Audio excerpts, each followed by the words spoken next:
It's the spring of 2024, and I'm trying to get the Midget ready to go on the road this year. I've already had it out once, and everything seems to be running okay, but there are a few things that I want to do to the car to make it ready for the warmer weather. One of those things is to add some headlight relays, just to protect the wiring from getting too hot and to protect the switch. At the same time, I'm going to add an electric fan. So I'll take off the stock water pump mounted fan and mount an electric fan either in front, where I've got a little bit of space down there in front of the rad, or in behind, where it will be a little trickier to mount, but might be able to slide it in there if I lift the radiator up just a little bit.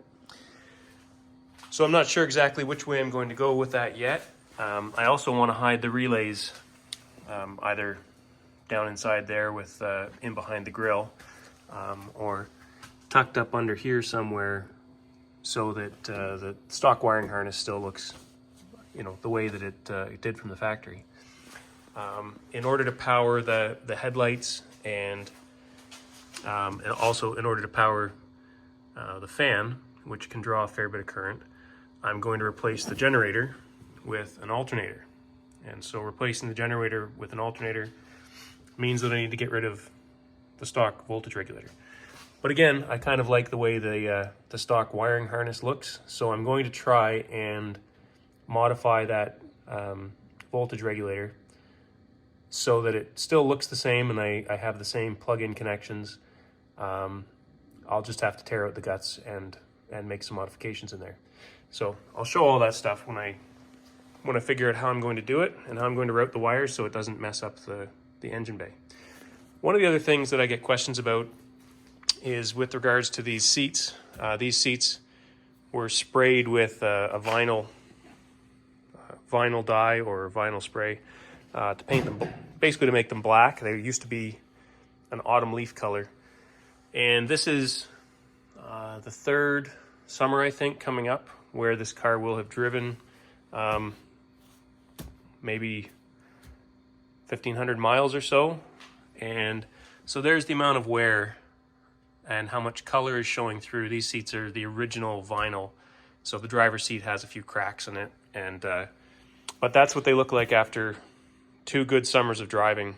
And I think I can still touch these up. I mean, eventually I'll recover both of the seats, but the passenger seat's in decent shape. It doesn't get as much use as the driver's seat, of course, but that's what 2 summers of driving with sprayed seats looks like, which really isn't too bad. And I think, as I say, I think I can touch that up and make it look pretty good again. So I'll come back after I start ripping the engine bay apart a little bit to remove that mechanical fan and generator, and remove the grill so that I've got some room to figure out where I'm going to route the wires, so that things still look as stock as possible. It won't be able to hide the fact that the generator has been changed to an alternator, but if I can keep everything else looking the same, then I'll be pretty happy with that.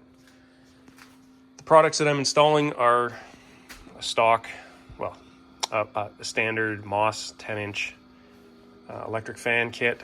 So that came with the thermostat that just pushes through the radiator, so we'll see how well that works out, and the clips that hold the fan in place just by pushing through the radiator, and then the relay and wiring harness that comes with that. So of course I want to hide all this stuff so that it's not sitting there in the engine bay. And then I had to order a bracket to move the mounting of the back side of the alternator to the original mounting posts that are holding the generator in place. And then one thing I don't have yet that I'll have to figure out is the proper belt, because the diameter of this pulley is different than the pulley on the generator. And rather than getting a more expensive headlight relay kit from one of the parts stores, these are just a generic set of 40 amp relays that I'm going to wire up. The wiring is pretty simple, and there's a big fuse holder, so I'm going to run power from the battery or from somewhere close to the battery, so that I've got a nice heavy gauge of wire that'll bring power down to these relays and also to the relay for the fan. So I'll have plenty of power, not using any of the stock wiring harness to carry most of the current that's going to be powering the fan and the headlights. So I'll bring you back when I've got some of that stuff torn apart.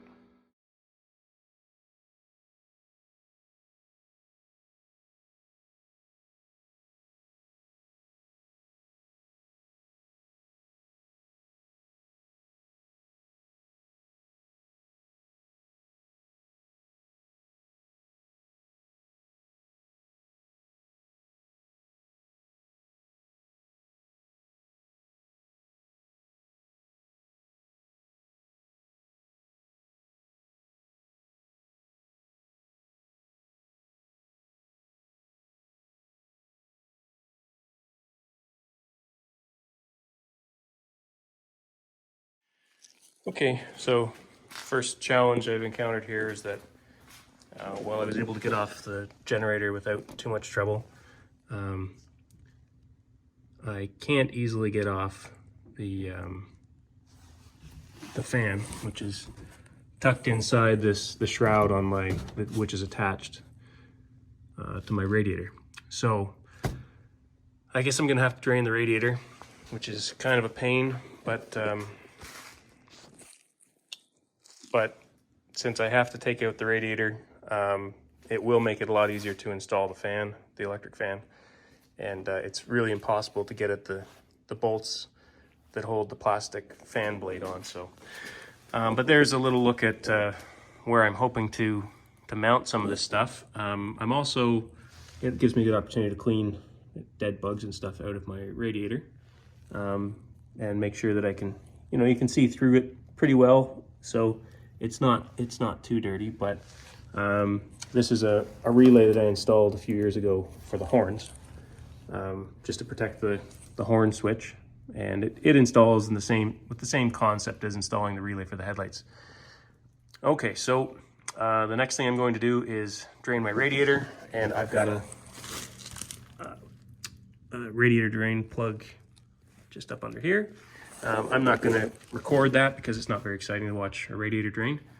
Once I get that drained, then comes the very unpleasant task of trying to unbolt this radiator, because the bolts that hold the radiator in are in very awkward places. There are a couple that are easily accessible down here on the top of the support, and there's another one way down at the bottom, but a couple of them are really unpleasant to get at, and so there's no need to hear me swearing and cursing as I try and unbolt this thing. But once I get it out, then I'll come back and I'll show the installation of that fan on the back of the radiator and putting the alternator where the generator used to be.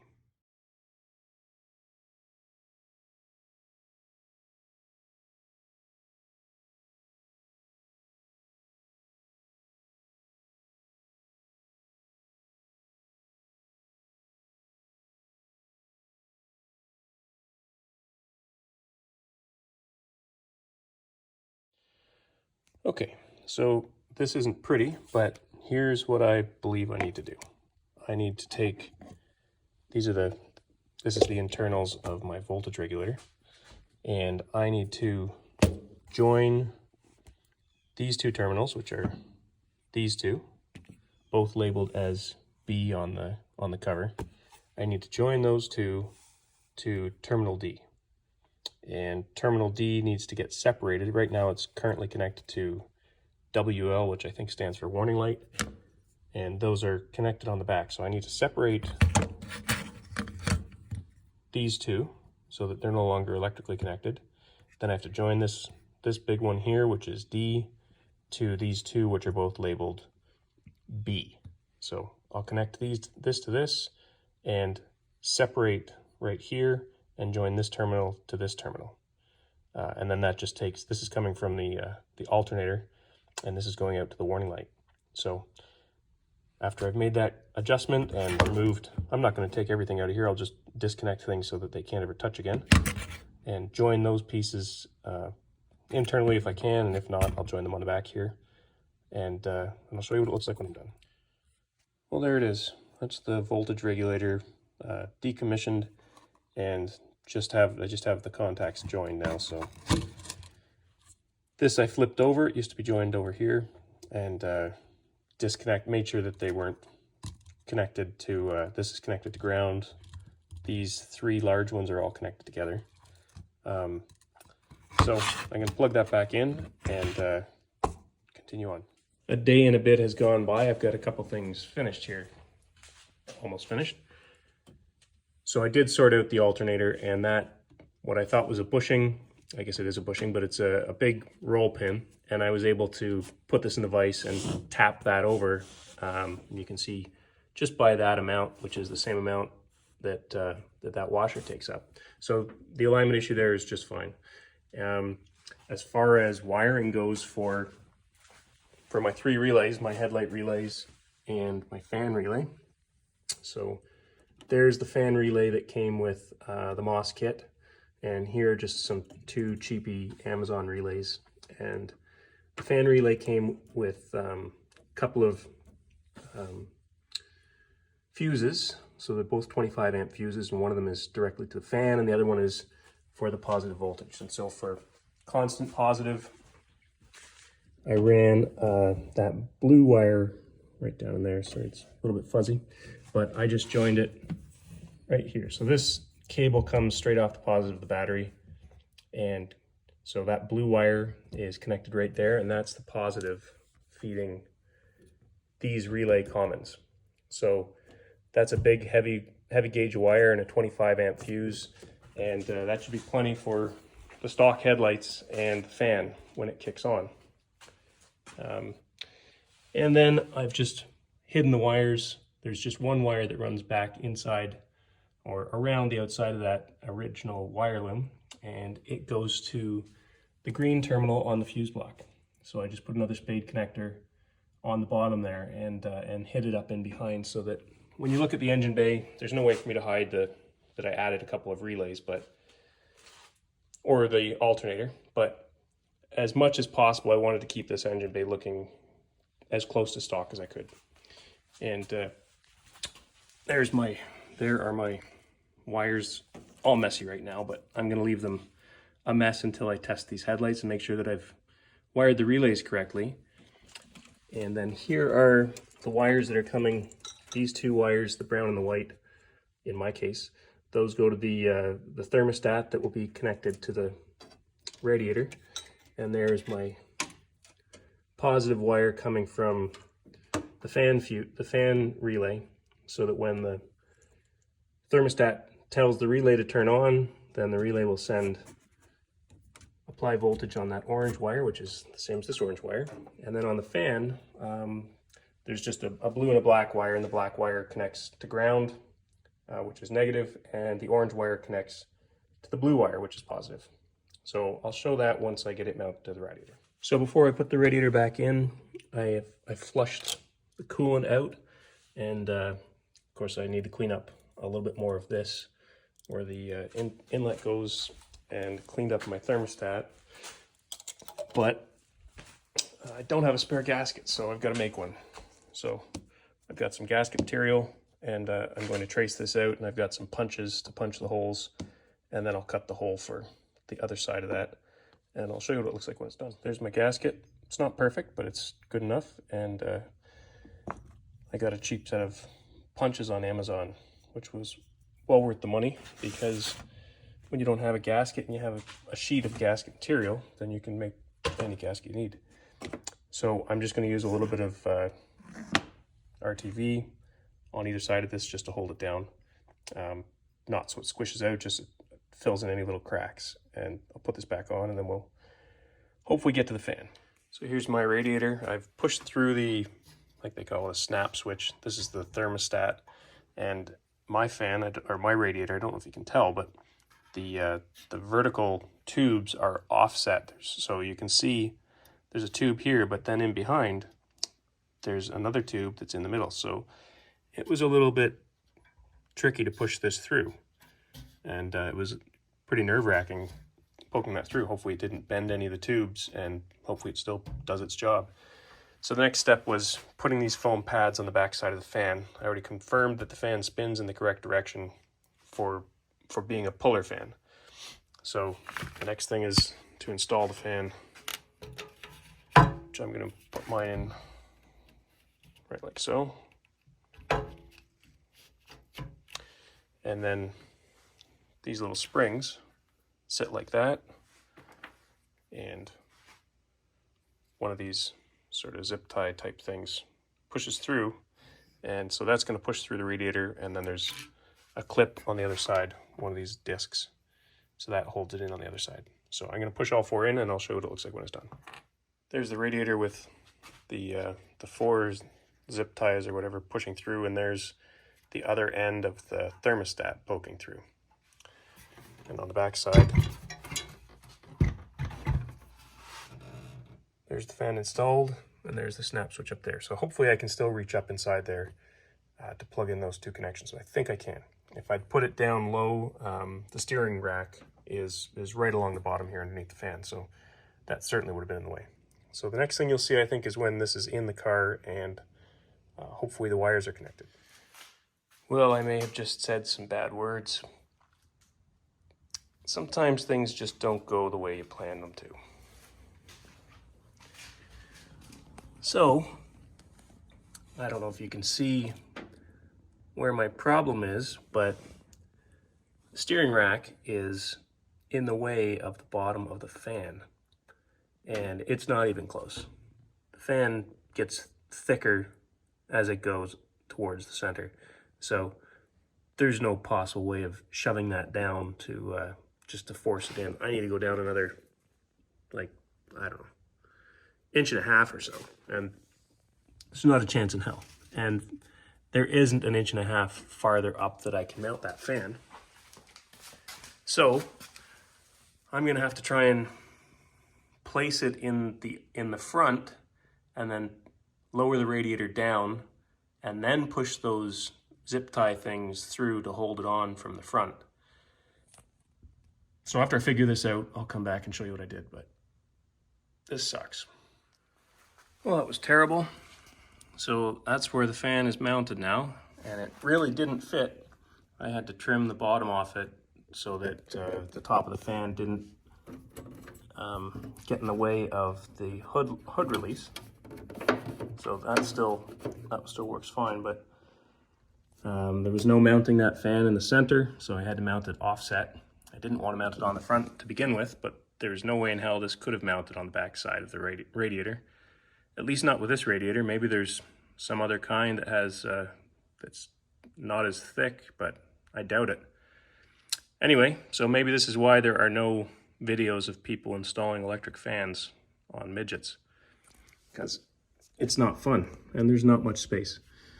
So I had to spin the fan around, make it spin the other way, and now I've just got to hook up the wires, refill the coolant, and hopefully this thing keeps the car cool in stop and go traffic. It works, it's fine on the highway or even just driving around town. It's really only, you know, at a car show or something where the car overheats. It gets really hot. I haven't actually had it overheat, but it gets really hot. So there's nothing in there anymore. The mechanical fan is off, and now I just have to finish hooking up the wires for the fan, and I'll give it a shot, and I'll let you know if it fires up.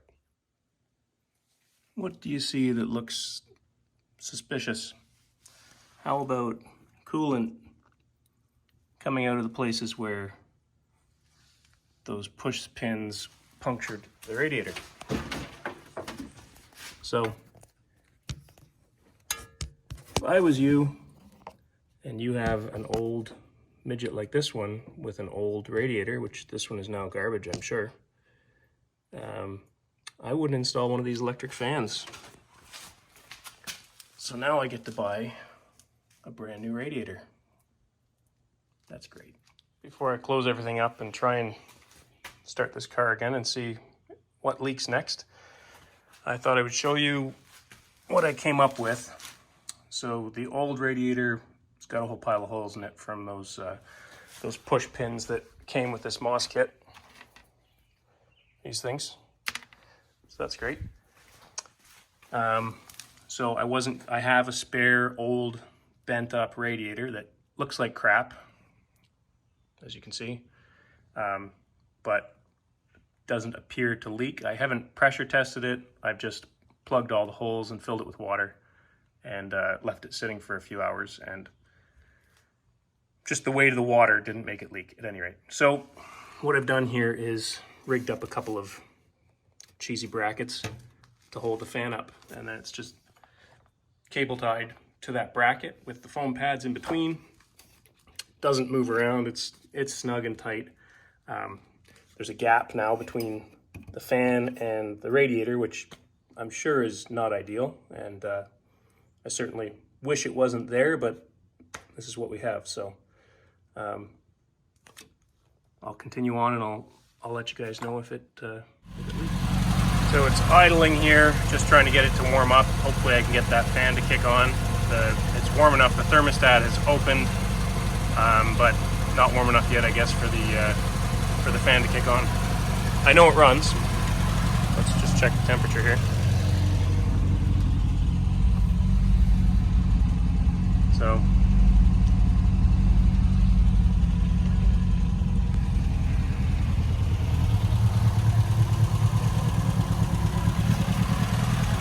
but it's got no fan cooling the radiator, so hopefully it turns on soon. I'll come back once it's running. There's shoes with the fan running. One thing I forgot to do when I moved the fan to the front was swap the blue and the black wires. So that was pretty obvious when it first kicked on, but it's definitely keeping it cooler.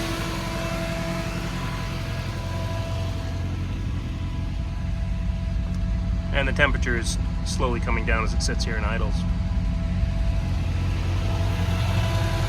One thing that would have been really nice is if this fan could have been mounted closer to the rad so that I wasn't getting so much blowback, but at least it's pushing some over the radiator, and it's getting it cooler.